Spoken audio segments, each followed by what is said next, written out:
नमस्कार। अंतर्राष्ट्रीय खबरों के हमारे इस खास कार्यक्रम खबर दुनिया की में आपका स्वागत है। मैं हूं चंद्रशेखर जोशी।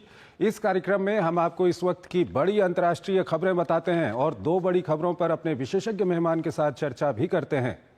आज हम युद्ध विराम को लेकर यूक्रेन और रूस के रुख और पाकिस्तान में बलोच अलगाववादियों द्वारा ट्रेन हाईजैक की घटना पर चर्चा करेंगे। लेकिन आइए सबसे पहले आपको दिखाते हैं इस वक्त की अंतर्राष्ट्रीय हेडलाइंस। पीएम मोदी ने मॉरिशस के राष्ट्रीय दिवस समारोह में मुख्य अतिथि के रूप में लिया हिस्सा। दोनों देशों के बीच 8 समझौतों पर हस्ताक्षर। मॉरिशस के सर्वोच्च सम्मान से हुए सम्मानित।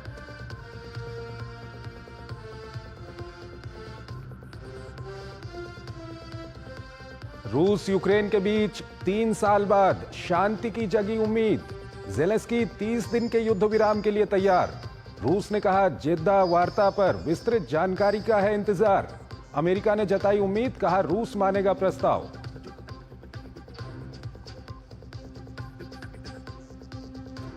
बलूचिस्तान लिबरेशन आर्मी के कब्जे से सभी बंधकों को छुड़ाने की पाकिस्तानी सेना की कोशिश अब तक नाकाम। अलगाववादियों ने पाकिस्तान के सामने बलूच कैदियों, राजनीतिक कार्यकर्ताओं की रिहाई की रखी मांग। 48 घंटे का दिया अल्टीमेटम।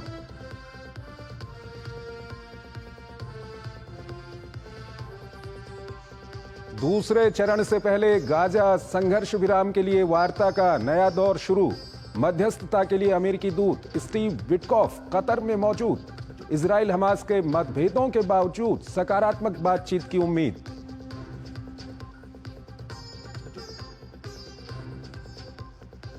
यूरोपीय संघ 28 अरब डॉलर के अमेरिकी सामान पर लगाएगा जवाबी शुल्क। अब ईयू के साथ व्यापार युद्ध गहराने की आशंका। अमेरिकी राष्ट्रपति ने कनाडा के स्टील एल्यूमिनियम पर 50% टैरिफ का फैसला लिया वापस।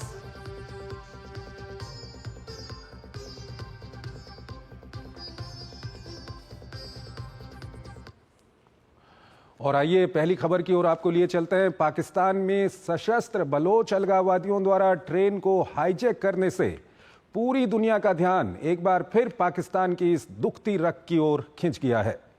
पाकिस्तान के बलूचिस्तान और केपीके में जिस तरह सशस्त्र विद्रोही लगातार पाकिस्तान और वहां की सेना को कड़ी टक्कर दे रहे हैं, इससे तो यही लगता है कि इन इलाकों में अलगाव की आग अपने चरम पर है, जिससे पाक हुक्मरानों की चिंता काफी बढ़ गई है। ये रिपोर्ट देखिए।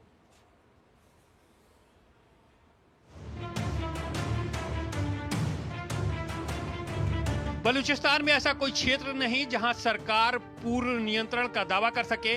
प्रांत के पूर्व मुख्यमंत्री अख्तर बेंगेल का यह दावा बताने के लिए काफी है कि बलोचों की जंग आजादी की मुहिम अपने अंतिम पड़ाव पर पहुंच चुकी है। मंगलवार को ट्रेन पर हुआ भीषण हमला इसी कड़ी को आगे बढ़ाता हुआ दिखाई दे रहा है। पिछले 2 दिनों से पाकिस्तानी सेना बलूचों के कब्जे से ट्रेन को छुड़ाने की जद्दोजहद कर रही है, लेकिन अब तक नाकामी ही हाथ लगी है। सुरक्षा बलों के अभियान में अब तक 190 यात्रियों को छुड़ा लेने का दावा किया जा रहा है। हालांकि 250 से अधिक बंधक अब भी हमलावरों के कब्जे में बताए जा रहे हैं। साथ ही सुरक्षा बलों ने 30 से अधिक अलगाववादियों को मार गिराने का दावा किया है, जबकि बलूच आर्मी ने इसका खंडन करते हुए उल्टे 50 बंधकों को मौत के घाट उतार देने का दावा किया है। हालांकि दोनों तरफ से हताहतों की संख्या की आधिकारिक पुष्टि अब तक नहीं हो पाई है, लेकिन 100 से अधिक ताबूतों को क्वेटा स्टेशन भेजा जा चुका है, जहां से ट्रेन पेशावर के लिए मंगलवार को रवाना हुई थी। पाकिस्तान के रेल मंत्री का कहना है कि बंधकों को नुकसान से बचाने के लिए अभियान बहुत सावधानी पूर्वक चलाया जा रहा है, जिसकी वजह से बंधकों को छुड़ाने में देरी हो रही है। वहीं पाकिस्तानी सेना ने अलगाववादियों पर बच्चों और महिला बंधकों को ढाल के तौर पर इस्तेमाल करने का आरोप लगाया है। दावा किया है कि कुछ हमलावर आत्मघाती जैकेट पहन के बंधकों के पास खड़े हैं, जिसकी वजह से कार्रवाई में अड़चन आ रही है, जबकि हमलावरों का दावा इसके बिल्कुल विपरीत है। अलगाववादियों का कहना है कि सेना नहीं बल्कि उन्होंने महिलाओं और बच्चों को बिना नुकसान पहुंचाए ही रिहा कर दिया है। बलूच आर्मी ने मंगलवार को ट्रेन को हाईजैक कर प्रशासन को 48 घंटे का अल्टीमेटम दिया था। उन्होंने पाकिस्तानी सेना द्वारा अपहरण किए गए बलूच राजनीतिक कैदियों, कार्यकर्ताओं और लापता व्यक्तियों को रिहा करने की मांग रखी है। मांगे न पूरी होने पर बंधकों की हत्या करने की धमकी दी है। हालांकि सरकार की ओर से अलगाववादियों के इस प्रस्ताव या धमकी पर कोई प्रतिक्रिया नहीं आई है। उधर पाकिस्तान रेलवे ने पंजाब और सिंध प्रांतों से बलूचिस्तान तक की सेवाएं तब तक रद्द कर दी हैं जब तक सुरक्षा एजेंसियां ये पुष्टि नहीं कर देती हैं कि क्षेत्र पूरी तरह सुरक्षित है। मंगलवार को क्वेटा से पेशावर जा रही ट्रेन को अलगाववादी बलूच लिबरेशन आर्मी ने पटरियों को उड़ाकर ट्रेन पर कब्जा कर लिया था। तब से ट्रेन एक सुरंग में फंसी हुई है। और इस ट्रेन को लेकर के इस वक्त एक बड़ी खबर आ रही है। दक्षिण पश्चिमी पाकिस्तान में आतंकवादियों द्वारा बंधक बनाए गए सभी रेल यात्रियों को मुक्त कर दिया गया है।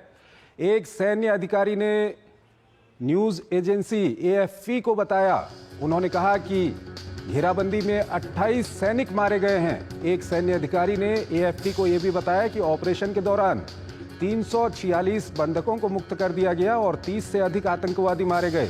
उन्होंने ये भी बताया कि ट्रेन में सवार 27 गैर ड्यूटी सैनिक आतंकवादियों द्वारा मारे गए, जबकि ऑपरेशन के दौरान एक सैनिक की मौत हो गई। तो इस वक्त की ये बड़ी खबर है। पाकिस्तानी सेना का 30 विद्रोहियों को मार गिराने का दावा है इस ट्रेन हाईजैक को लेकर के। और ये पाकिस्तान ने दावा किया है कि जो हाईजैक ट्रेन थी उसको छुड़ा लिया गया है, उसका अभियान जो है वो पूरा हो गया है। आलोक बंसल हमारे साथ जुड़े हुए हैं, विदेशी मामलों के जानकार हैं। आलोक जी, इस वक्त ये खबर आ रही है कि पाकिस्तान का जो वहां पर ऑपरेशन था इस ट्रेन को छुड़ाने का, वो पूरा हो गया है। क्या कुछ आपकी पहली प्रतिक्रिया?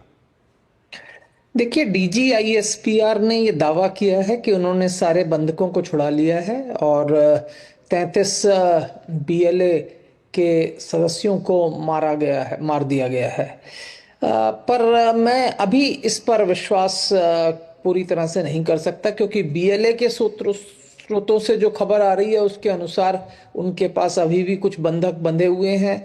और जैसी कि पहली खबर थी कि 450 लोग इस ट्रेन पर सवार थे, तो अभी अगर 346 ही को छुड़ाया गया है तो अभी भी शायद कुछ लोग उनके कब्जे में हो सकते हैं, ऐसा माना जा सकता है।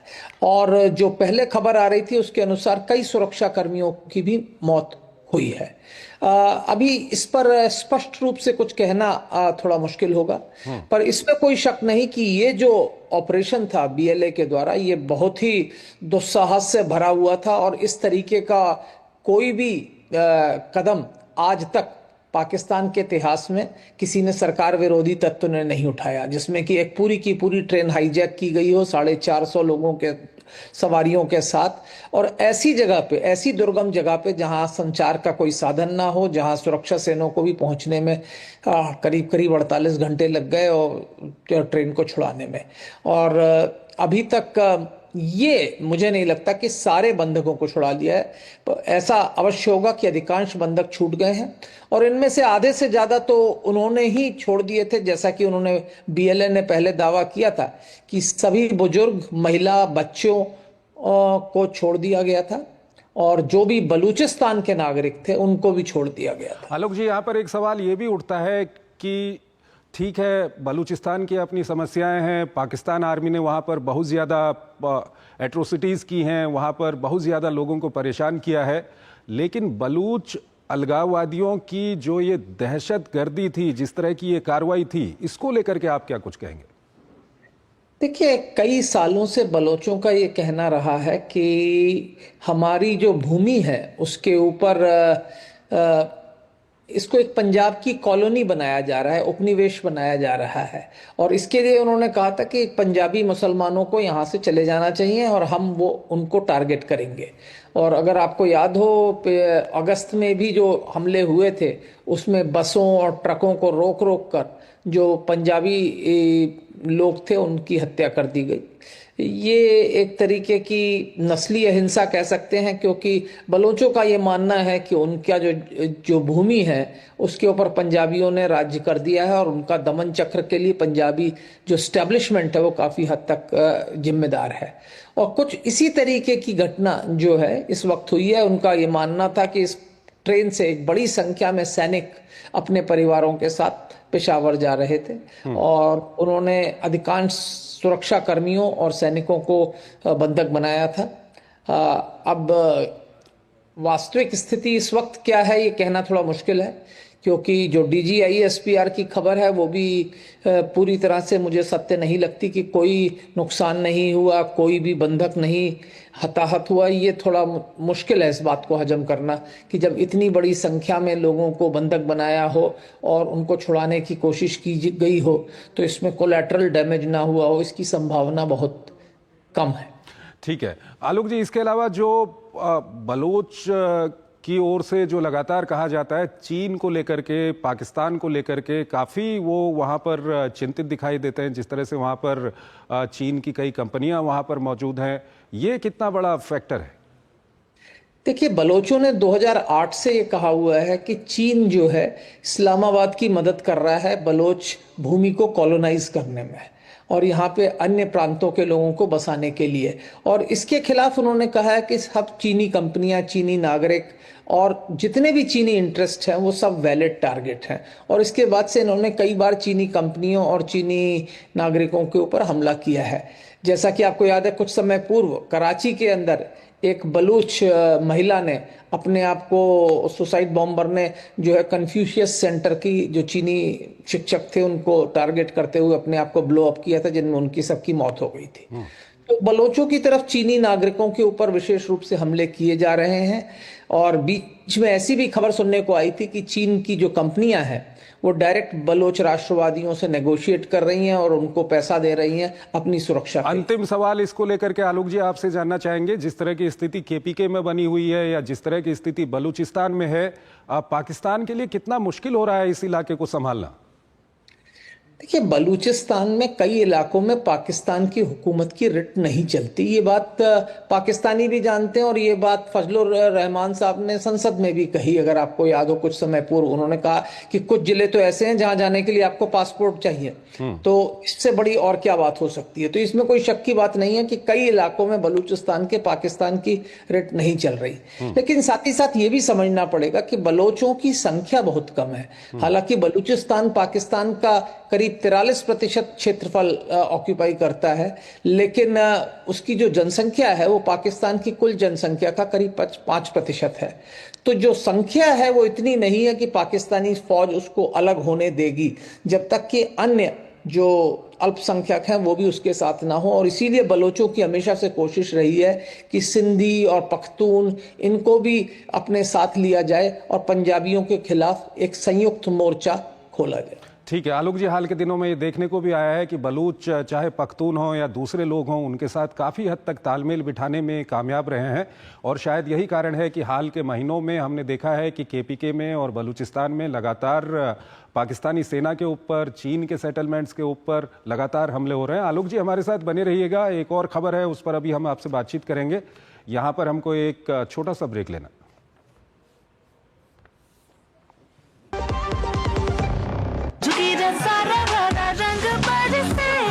केसर से बनी गुजिया महके जब बेसन निकले तल के, लो स्वाद के पूरे गुब्बारे, सरसों का तेल जो छलके, होली का जश्न मने जब साथ हो, MDH शरबत और ठंडाई का, असली मसाले सच सच MDH। Ashutosh Verma, mutual funds distribute. अरे सर जी, म्यूचुअल फंड वाले खुद ही कहते रहते हैं डायरेक्ट इन्वेस्टमेंट कर लो।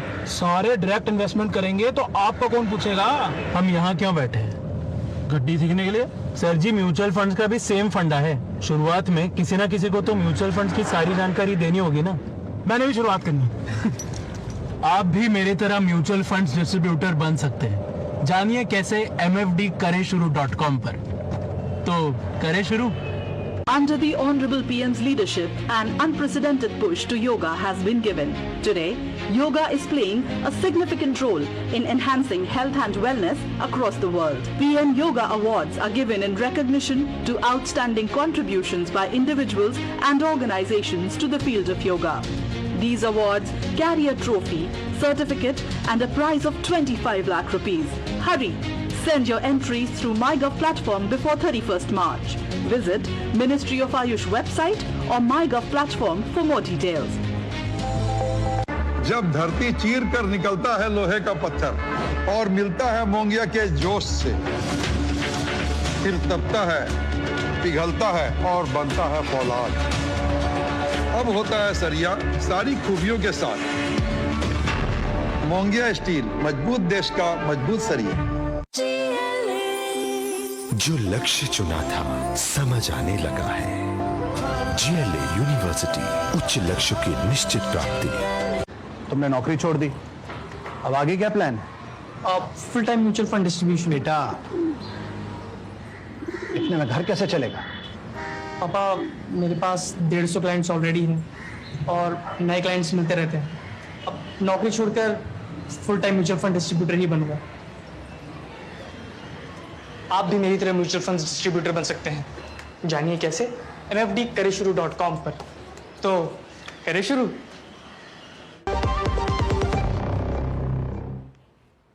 स्वागत है आपका। ब्रेक के बाद अगली खबर की ओर लिए चलते हैं। प्रधानमंत्री नरेंद्र मोदी की मॉरिशस की यात्रा संपन्न हो गई है। यात्रा के दूसरे दिन उन्होंने अपने समकक्ष नवीन चंद्र रामगुलाम के साथ प्रतिनिधिमंडल स्तर की वार्ता की। बैठक के बाद दोनों देशों के बीच कई मुद्दों पर समझौता ज्ञापनों का आदान प्रदान हुआ। जो समझौते हुए उनमें स्थानीय मुद्रा निपटान प्रणाली के लिए मॉरिशस के केंद्रीय बैंक और भारतीय रिजर्व बैंक, मॉरिशस के राजनयिकों के प्रशिक्षण, मॉरिशस के वित्तीय अपराध आयोग और भारत के प्रवर्तन निदेशालय, सूक्ष्म लघु और मध्यम उद्यमों के क्षेत्र में सहयोग के लिए समझौते प्रमुख रहे।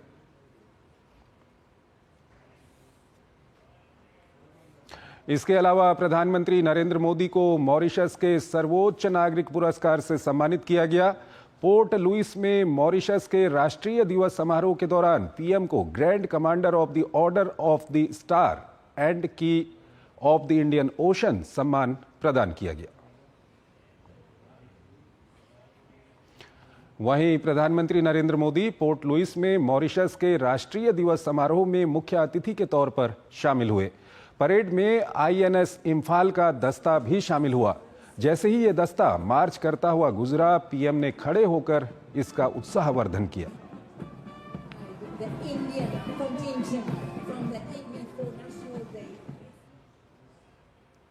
मॉरिशस के गंगा तालाब में प्रधानमंत्री नरेंद्र मोदी ने महाकुंभ से लाए गंगा जल को अर्पित किया।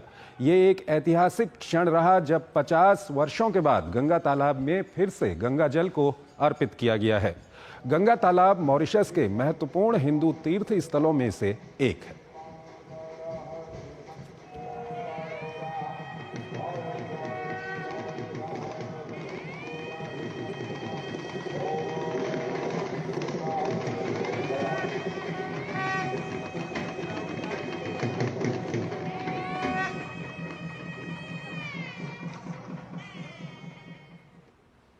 और आइए अब अगली बड़ी खबर की ओर आपको लिए चलते हैं। रूस और यूक्रेन के बीच युद्ध को रोकने को लेकर बड़ा अपडेट सामने आया है। अमेरिका के साथ हुई बातचीत के बाद यूक्रेन युद्ध विराम के लिए राजी हो गया है। अमेरिका ने अब युद्ध विराम का पूरा मामला रूस के पाले में डाल दिया है। वहीं रूस का कहना है कि वो अभी इस प्रस्ताव का अध्ययन करेगा। ऐसे में शांति को लेकर यूक्रेन का पलड़ा फिलहाल भारी दिख रहा है। 30 दिन का युद्ध विराम, यूक्रेन ने सहमति जताई तो अमेरिका ने तुरंत गेंद रूस के पाले में डाल दी। अमेरिकी विदेश मंत्री मार्को रूबियो ने साफ कह दिया कि अब ये रूस पर निर्भर है कि वो इसे स्वीकार करता है या नहीं। अगर नहीं मानता है तो स्पष्ट हो जाएगा कि शांति बहाली की राह में रोड़ा कहां और कौन है। दरअसल मंगलवार को सऊदी अरब में अमेरिकी अधिकारियों के साथ बातचीत के बाद यूक्रेन ने तत्काल 30 दिनों के युद्ध विराम समझौते पर सहमति जताई थी। राष्ट्रपति डोनाल्ड ट्रंप ने यूक्रेन के इस फैसले का स्वागत करते हुए उम्मीद जताई कि रूस भी इस पर सहमत हो जाएगा। हालांकि क्रेमलिन का कहना है कि जिद्दा बैठक के नतीजों पर गहराई से अध्ययन किया जा रहा है, लेकिन पूरे विवरण का अभी भी इंतजार है। जबकि रूसी विदेश मंत्री सर्गेई लारोव ने कहा कि ऐसा कोई समझौता नहीं किया जाएगा जिससे रूस के लोगों का जीवन खतरे में पड़े। उन्होंने एक बार फिर दोहराया कि रूस यूक्रेन में किसी भी तरह की शांति सेना की मौजूदगी को स्वीकार नहीं करेगा। राष्ट्रपति ट्रंप के विशेष दूत स्टीव विटकॉफ गुरुवार को मॉस्को पहुंचकर जिद्दा वार्ता से जुड़ी जानकारी रूसी अधिकारियों के साथ साझा कर सकते हैं। इस बीच राष्ट्रपति ट्रंप ने अगले कुछ दिनों में अपने रूसी समकक्ष व्लादिमीर पुतिन से बात करने की उम्मीद जताई है। लेकिन यूक्रेन के खिलाफ ट्रंप द्वारा उठाए जा रहे एक तरफा कदम से रूस जितना पहले सहज महसूस कर रहा था, शायद वो स्थिति आगे न रहे। इसका कारण है कि अमेरिका ने यूक्रेन को रोक दी गई सैन्य सहायता को फिर से बहाल कर दिया है। यूक्रेनी सेना द्वारा इस्तेमाल किए जाने वाले स्टारलिंक उपग्रह को फिर से शुरू कर दिया है। साथ ही खुफिया जानकारियों को साझा करने के सिलसिले को फिर से बहाल करने की भी बात कही गई है। पिछले दिनों व्हाइट हाउस में डोनाल्ड ट्रंप और ज़ेलेंस्की के बीच हुई तीखी झड़प के बाद अमेरिका ने यूक्रेन को मुहैया कराई जा रही इन सुविधाओं को रोक दिया था। युद्ध विराम को लेकर रूस में जहां आम लोगों की राय बटी हुई है, तो वहीं कीव के लोग इसे लेकर आशंकित हैं। राष्ट्रपति पुतिन बार बार कहते रहे हैं कि वो बातचीत के लिए तैयार हैं और ट्रंप को भी लगता है कि पुतिन इसे लेकर गंभीर है। हालांकि सूत्रों का कहना है कि बिना किसी गारंटी के पुतिन किसी तरह के समझौते के लिए तैयार नहीं होंगे। पुतिन कहते रहे कि अस्थायी युद्ध विराम इसका कोई हल नहीं है। अब देखना दिलचस्प होगा कि पुतिन ट्रंप के ट्रैप में आते हैं या अपनी शर्तों का नया टारगेट तय करते हैं। आलोक बंसल हमारे साथ जुड़े हुए हैं, विदेशी मामलों के जानकार हैं। आलोक जी, जिस तरह की बातचीत हुई है यूक्रेन और अमेरिका के बीच में, उसके बाद कहा जा रहा है कि यूक्रेन शांति समझौते के लिए तैयार हो गया है, 30 दिन के युद्ध विराम के लिए तैयार है। हालांकि रूस का कहना है कि अभी हमको प्रपोजल नहीं मिला है और जब हमको प्रपोजल मिलेगा हम उसको स्टडी करेंगे और उसके बाद फैसला लेंगे। क्या कुछ आपकी प्रतिक्रिया है? देखिए, यूक्रेन का जब अमेरिका दौरा था राष्ट्रपति ज़ेलेंस्की का, उसके बाद जिस तरीके के हालात बने थे तो ऐसा लग रहा था कि यूक्रेन अलग थलग पड़ गया है। और उसके बाद अब जब सऊदी अरब में ये शांति वार्ता हुई है और इसमें यूक्रेन ने 30 दिन के युद्ध विराम की बात मान ली है, तो ये दर्शाता है कि यूक्रेन जो है अपनी जो पहले की जो उनकी पोजीशन थी उससे काफी क्लाइम डाउन हुआ है। क्योंकि एक चीज हमें समझ लेनी चाहिए कि युद्ध विराम का मतलब है कि जो आज की स्थिति है करीब करीब वही सीमा बन जाएगी, वही एक लाइन ऑफ कंट्रोल बन जाएगी, लाइन ऑफ एक्चुअल कंट्रोल बन जाएगी, जो भी आप कहना चाहें, और वही धीरे धीरे एक तरीके से आधिपत्य की सीमा बन जाएगी। और यूक्रेन का अभी तक ये मानना था कि रूस उनके एक बड़े इलाके पे कब्जा किए हुए है, तो इस तरीके का युद्ध विराम उनके हित में नहीं है। लेकिन अब चूंकि यूक्रेन इसे मान गया है, इस समझौते को रूस को भेजा जा रहा है। रूस इसको पढ़ने की, एनालाइज करने की बात कर रहा है। मेरे ख्याल से रूस की कोशिश है कि वो 2-4 दिन का समय ले, क्योंकि वो कोशिश करेगा कि कुर्स्क इलाके में जो यूक्रेन की सेना रूस की टेरिटरी में है उसको पूरी तरह से निकाल बाहर करे, क्योंकि फिर रूस का पलड़ा काफी भारी हो जाएगा। अभी क्या है कि स्थिति है, हालांकि रूस एक बहुत बड़े भूभाग के ऊपर कब्जा करके बैठा हुआ है, लेकिन यूक्रेन के पास एक छोटा सा हिस्सा है रूस का। तो जब ये नेगोशिएशंस होंगी तो इसके ऊपर कुछ अदला बदली हो सकती है। लेकिन अगर रूस इस इलाके को करीब करीब पूरी तरह से खाली करा ले तो रूस का पलड़ा बहुत भारी हो जाएगा और रूस जो है यथास्थिति है उसके ऊपर शायद बातचीत करवाने में यूक्रेन से सक्षम होगा। और इसीलिए रूस जो है ये कह रहा है कि हम इसको पढ़ना चाहेंगे, इसका एनालिसिस करना चाहेंगे। लेकिन अब रूस के ऊपर दबाव काफी होगा, क्योंकि अमेरिका सैन्य सामग्री दे रहा है, इंटेलिजेंस शेयर कर रहा है, और साथ ही साथ जो मॉरल प्रेशर है वो भी रूस के ऊपर आ गया है। इस तरह से कह सकते हैं कि कहीं ना कहीं रूस अमेरिका के ट्रैप में आ गया। अब पूरा शांति को लेकर के दारोमदार रूस के पास है। ये कहना तो पूरी तरह से ठीक नहीं होगा, क्योंकि रूस जो चाहता था वो काफी हद तक हो रहा है।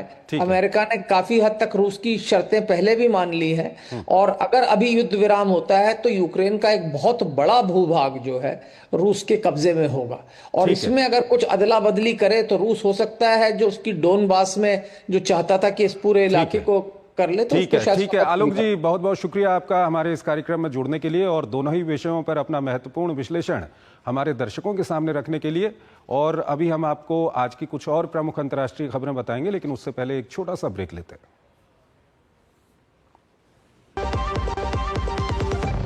केसर से बनी गुजिया महके जब बेसन निकले तलके, लो स्वाद के पूरे गुब्बारे सरसों का तेल जो छलके, होली का जश्न मने जब साथ हो, MDH शरबत और ठंडाई का MDH। जो लक्ष्य चुना था समझ आने लगा है। GLA यूनिवर्सिटी, उच्च लक्ष्य की निश्चित प्राप्ति। एक ऐसा तबका जो रिटायरमेंट के बारे में आज भी बिल्कुल नहीं सोचता, वो है औरतें। औरतें कमा के भी वल्नरेबल हैं। सो NPS एक इक्वालिटी ला रहा है, हम सब एक बराबर प्लेटफॉर्म पे हैं। अपने बेहतर कल को सुनिश्चित करने के लिए NPS जरूरी है। नमस्कार मास्टर जी। अरे करुण, तुम शहर से कब वापस आए? परसों आया मास्टर जी, माँ का बार बार फोन। अच्छा गिरधर, तुमने जो जानकारी दी उससे मेरे बेटे का काफी भला हुआ। Thank you sir. यार गिरी, तो पॉपुलर बन गया तू। पॉपुलर नहीं यार, डिस्ट्रीब्यूटर बन गया म्यूचुअल फंड्स का। मैं इन सभी की मदद करता हूँ, उनका भला होता है तो वो दुआ देते हैं। वाह यार, अगर आप भी मेरी तरह म्यूचुअल फंड्स डिस्ट्रीब्यूटर बनना चाहते हैं तो चाहिए mfdkareshuru.com पर। तो करें शुरू।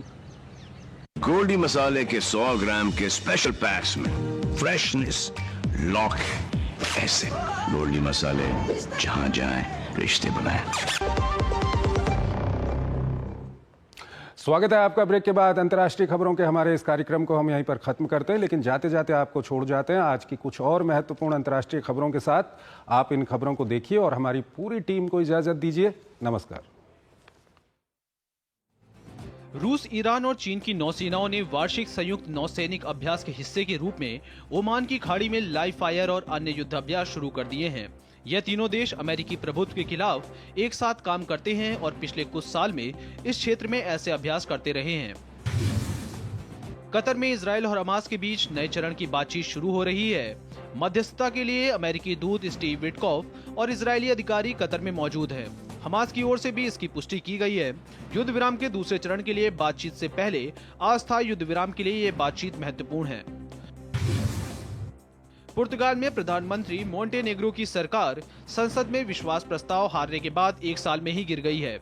माना जा रहा है कि जल्द ही राष्ट्रपति मार्सेलो रेबेलो डी सूजा संसद को भंग कर चुनाव कराने के आदेश जारी कर सकते हैं। दरअसल एक पारिवारिक स्वामित्व वाले व्यवसाय से जुड़े हितों के टकराव के घोटाले के कारण मोंटेनेग्रो का नेतृत्व सवालों में घिर गया था। अमेरिकी राष्ट्रपति डोनाल्ड ट्रंप ने विदेशों से स्टील और एल्यूमीनियम के आयात पर 25% टैरिफ लागू करने का ऐलान किया है। ऐसे में कई देशों के निर्यात के प्रभावित होने की आशंका है। यूरोपियन यूनियन और कनाडा ने त्वरित प्रतिक्रिया के तहत अमेरिका पर जवाबी टैरिफ लगाने का ऐलान कर दिया है।